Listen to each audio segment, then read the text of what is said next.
حضرت علی شیر خدا فرماتے ہیں بخاری مسلم میں، فرماتے ہیں مجھے قسم ہے اس ذات کی جس نے زمین چیر کے دانہ پیدا کیا ہے، مجھ سے رحمت عالم صلی اللہ علیہ وسلم نے وعدہ فرمایا کہ علی یاد رکھنا تم سے صرف مومن ہی پیار کرے گا، اور جس سینے میں تمہارا بغض ہوگا وہ سینہ مومن کا نہیں منافق کا ہوگا۔ تم سے مومن پیار کریں گے، مومنوں کے دلوں میں کشش ہوگی تمہارے لیے، ان کے سینے کشادہ ہوں گے تمہارے حق میں۔ حضرت مولا علی شیر خدا کی محبت، ان کا نام آئے تو دل ٹھنڈا ہو جائے، آنکھوں میں روشنی آئے، چہرہ روشن ہو جائے، تو معنی یہ ہے کہ ایمان مضبوط ہے دل میں۔ اور اگر بندہ کمزور ہونے لگ جائے، اگر اس کی کیفیات کوئی اور رنگ پیش کریں، تو معنی یہ ہے کہ ایمان سینے میں مضبوط نہیں ہے۔ حضرت علی شیر خدا سے حضور کا جو قربت کا تعلق، دیکھیں کچھ لوگ ایسے ہوتے ہیں کہ جن سے قربت ہوتی ہے، آپ نے کبھی دیکھا ہے ہر بندے سے مل کے بندہ رو نہیں سکتا، ہر بندے کو دیکھ کے رونا آتا نہیں، لیکن کچھ لوگوں سے روح ملتی ہے نا کسی کی، تو ویسے کبھی وہ بندے مل جائیں نا، دل کرتا ہے تینوں سامنے بٹھا لاں تیرے درد پرانے چھیڑاں۔ کچھ لوگ ایسے ہوتے ہیں جن کے ساتھ حضور تشریف فرما ہیں، حضرت علی شیر خدا کہیں گئے ہوئے ہیں، تو محبوب کیا فرماتے ہیں؟ فرماتے ہیں اللہ اس وقت تک میرے پاس حضرت اسرائیل کو نہ بھیجنا جب تک میں علی سے ملاقات نہ کر۔ دعائیں ہو رہی ہیں کہ میری جب تک ملاقات نہ ہو جائے، میرا جانے کا وقت نہ آئے۔ مشکات میں حدیث موجود ہے۔ تو سرور کائنات علیہ السلام کا جو ان کے ساتھ قربت ہے، حضور کا جو ان سے پیار ہے، حضور نے ہر مہاجر کو ایک انصاری کا بھائی بنایا، انصار کے اندر حضور نے بھائی چارہ قائم فرمایا، اور یہ تاریخ کا وہ والا بھائی چارہ ہے جس کی نہ اس سے پہلے کوئی مثال ہے، نہ قیامت تک دوبارہ کوئی مثال دی جا سکتی ہے۔ بھائی جب سگے بھائی جب شادی شدہ ہو جاتے ہیں نا، تو ان کی اپنی اپنی جیبیں ہو جاتی ہیں، اپنی اپنی گفتگو ہو جاتی ہے۔ 6 ماہ کے بچے کے بارے میں بھی وہ کہنے لگ جاتے ہیں میں نے بچوں کا بھی تو کچھ بنانا ہے نا۔ انہیں بالکل اب وہ چیزیں نظر آنی بند ہو جاتی ہیں جس میں والدین اور بہن بھائی شامل ہوتے ہیں۔ وہ کہتے ہیں میرے بھی تو بچے ہیں۔ لیکن یہ بھائی چارہ مہاجرین اور انصار کا اتنا زبردست اور معنی خیز ہے، حضور نے بھائی چارہ قائم فرمایا۔ سگے بھائیوں کو وراثت دینا مشکل ہوتا ہے، بڑا کہہ رہا ہوتا ہے کمائی تو میں نے کی تھی، چھوٹا کہہ رہا ہوتا ہے کہ باہر تو پہلے میں گیا تھا، جھگڑے۔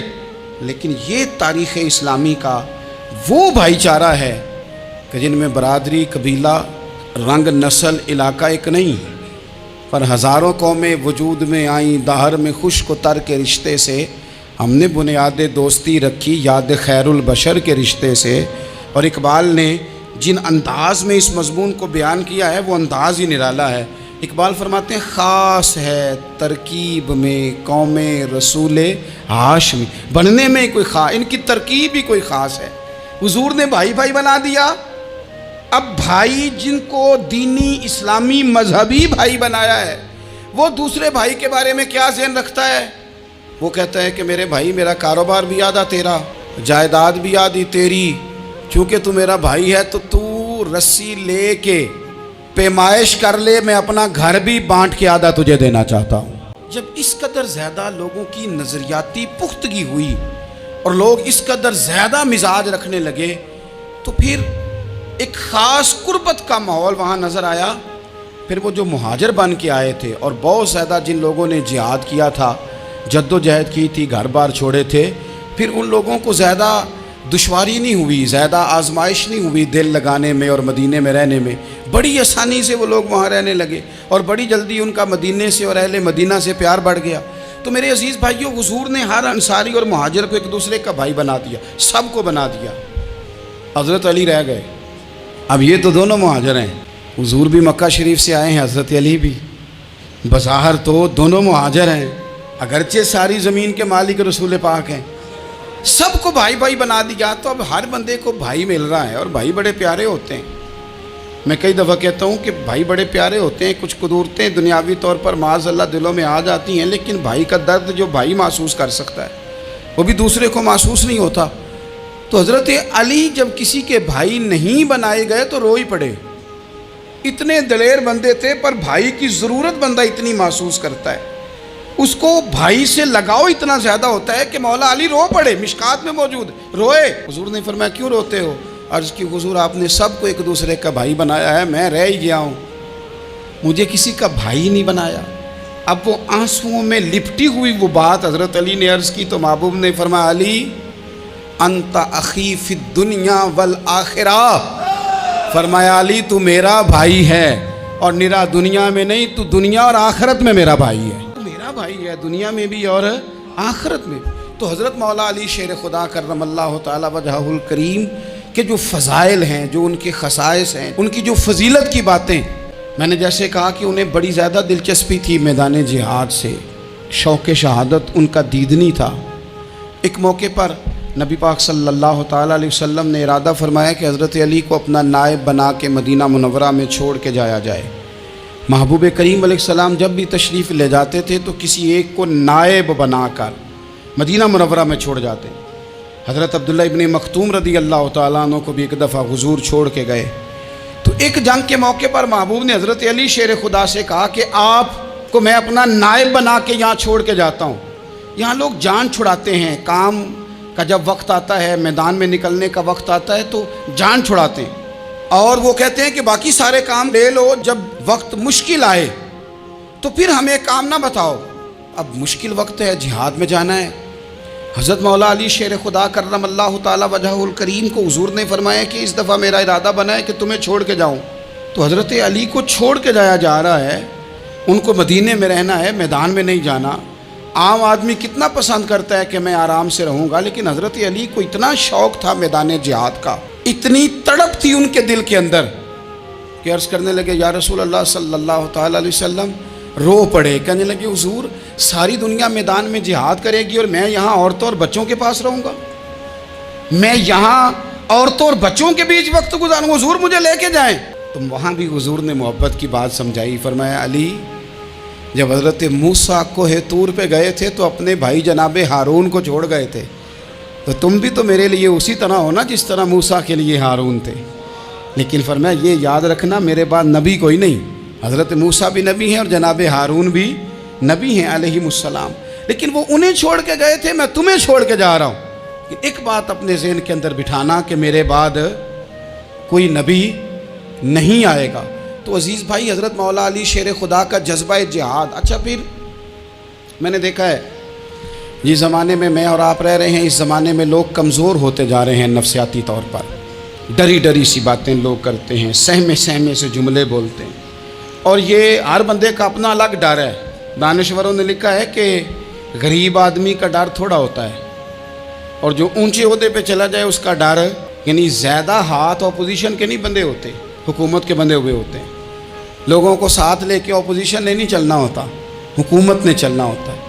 تو حکومت میں جب لوگ ہوتے ہیں تو ان کے اندر کمزوری آ جاتی ہے، جب آپ بڑے عہدے پہ چلے جاتے ہیں تو آپ کی مجبوریاں بھی بڑی ہو جاتی، ہر آدمی کہیں نہ کہیں کمزور پڑتا ہے۔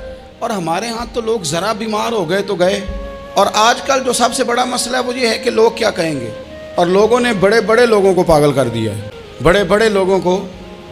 ہمارے علماء نے ایک بات لکھی ہے کہ ایک دفعہ نا ایک استاد صاحب سبق پڑھانے کے لیے آئے تو طالب علموں نے ارادہ کیا کہ آج استاد جی کو بیمار کرنا ہے۔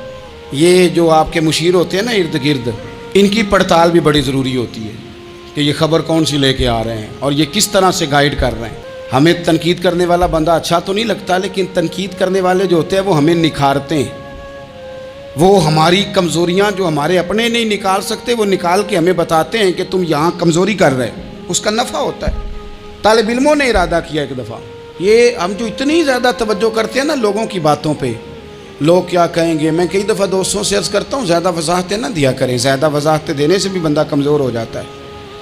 ہر وقت کا انداز وضاحتوں کا اور ہر وقت دفاعی محاذ پہ نہیں کھڑے رہنا چاہیے۔ وہ ارادہ کر لیا لوگوں نے، طالب علموں نے، کہ استاد جی کو بیمار کرنا ہے، تو استاد سب چنگے بھلے اچھے بھلے صحت مند آئے، کلاس میں داخل ہوئے تو پہلا شاگرد کہتا ہے استاد جی خیر ہے، آنکھیں بڑی سرخ ہیں۔ میں چل دوڑ جا بیوقوف آدمی، بالکل ٹھیک ہوں، چل کلاس میں بیٹھ چل۔ تھوڑا سا آگے گئے تو دوسرا شاگرد، انہوں نے اب 10-15 نے ارادہ کیا ہوا تھا، دوسرا کہنے لگا خیریت ہے، بڑے کمزور کمزور لگ رہے ہیں۔ اس نے کہا میں بالکل ٹھیک ہوں، کمزور کا چل دوڑ جا اپنا کام کر۔ وہ تیسرے کے پاس گئے تو کہنے لگا استاد صاحب خیر ہے، آپ کے تو مجھے ہاتھ بھی کانپتے دکھائی دے رہے ہیں۔ اس نے کہا اچھا واقعی۔ اب چوتھے نے بھی یہی بات کی، پانچویں نے یہی بات کی، تو آدھا گھنٹہ گزرا تو استاد جی کو سچ مچ بخار چڑھ گیا، وہ چھٹی پہ چلے گئے۔ کیوں؟ باتوں پہ توجہ ہے نا، لوگوں کے سامنے ہم